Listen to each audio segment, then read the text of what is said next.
اعوذ باللہ من الشیطان الرجیم بسم اللہ الرحمن الرحیم۔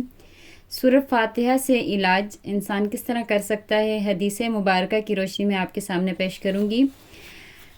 سورہ فاتحہ کی اہمیت کے بارے میں حدیث مبارکہ ہے۔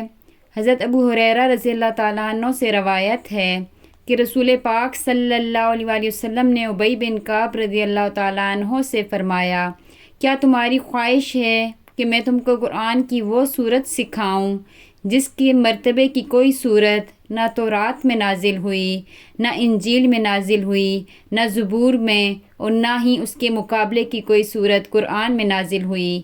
وہ ہے سبع من المثانی والقرآن العظیم، یعنی سورۃ الفاتحہ ہے جو مجھے اللہ تعالیٰ نے عطا فرمائی۔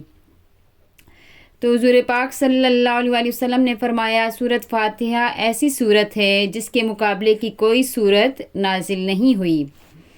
اسی طرح حضور پاک صلی اللہ علیہ وآلہ وسلم نے فرمایا، سورۃ فاتحہ ہر مرض کی دوا ہے۔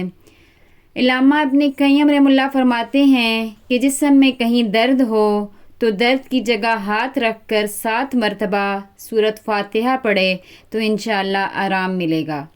اگر انسان کے سر میں درد ہے یا جسم کے کسی بھی حصے میں درد ہے تو وہاں پر ہاتھ رکھ کر 7 مرتبہ سورۃ فاتحہ پڑھیں تو اللہ تعالیٰ اس کو شفا نصیب فرمائیں گے۔